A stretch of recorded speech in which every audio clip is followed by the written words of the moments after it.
Hey everybody, this is Dan Zismek here for deucescrack.com. Today we're going to be going over some basic adjustments you can make in a heads-up PLO match. So a lot of times we focus on our default strategy, what we want to do, what we're typically opening, what our standard 3-betting range is, but the longer a match goes against an opponent and the stronger read you have, be it via HUD statistics or just something that you've picked up on your opponent's play, the more of an opportunity we have to make some adjustments. So let's just take a look at this situation. We're playing full stacked, maybe even deep stacked, against an opponent that has a high 3-bet percentage, and they're very aggressive. This is not an ideal opponent to be playing against heads up, but it's someone you can take advantage of. But if your typical strategy is to open to full pot and call and take flops against opponents, this isn't necessarily the best way. Our default strategy might not bode so well against this opponent. So how can we adjust? Well, the first thing we need to consider is that we're going to be playing bigger pots. So that means we, in general, just going to want stronger hands, right? Weak, small rundowns, calling 3-bets with disconnected hands is just going to be a way to lose money because you're not going to want to stack off with top and bottom on a semi-coordinated board texture. The second thing is, and this is, I'm just going to read it right here, the deeper we are relative to the pot, the greater the advantage we have. Positional. This is, of course, in position.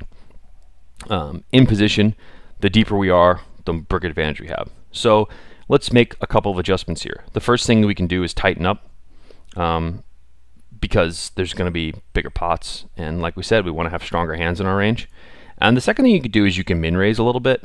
You still want some potting range because you're going to want a 4-betting range against some opponents, but once we min raise and if our opponent doesn't adjust and keeps 3-bet slamming a lot, we can call and take flops a little bit looser and fight for pots with a deeper SPR. So it's a pretty good situation. So now let's send one your way and see how you would adjust against this type of opponent. So we have a weak opponent folding to some percentage of our 3-bet, or actually a high folded 3-bet, so maybe they're raising and folding to our 3-bets, and folds to our continuation bets or barrels. So if I bet once, maybe my opponent folds a little more than I expect, and if I bet twice, certainly a lot more than I expect. So how are you going to adjust as a player? Maybe pause the video or just take a moment to think about it. So the two things we're going to consider, now that you've hopefully taken a second to think about it, is we're going to take down a lot of the pots early in a hand. Basically, this means we want to be building pots quickly. The bigger the pot, the more money we can take down on the flop or turn. If our opponent's only continuing with a really strong range, we want as much money there to be in the middle if they're not making the correct decision and calling enough. And the second one, of course, is that we want to stay aggressive. I'm not going to be 3-betting any 4 cards, but I'll certainly take hands you typically just call with and start 3-betting them. On the button, some of the best hands you're folding are now certainly raisable, as we're going to be taking the pot down on a flop more often than usual. So what does this mean for our adjustments? Number one, we want to be 3-betting more. We just want to be building more pots. We're not going to be punished out of position. We're expecting our opponent to fold the flop. And when we do continuation bet and 3-bet pots, which is a stat I love to take a look at. And then if not, a really good thing you could do is take a look at how your opponents play those flops. Like, is it a saturated board texture and they just call with their flush draws? Because it'll give you a good idea what spots you can actually profitably fire a second barrel.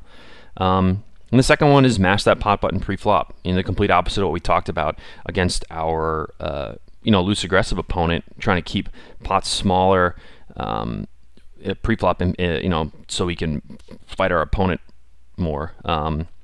We want to actually be making them bigger so we can just steal them. So hopefully this was helpful for anyone looking to kind of move up in the world of heads-up PLO, or just in general. This all will pretty much apply to any kind of game where you're looking to make adjustments. Until next time, this is Dan Zismek for deucescrack.com, and I look forward to your posts.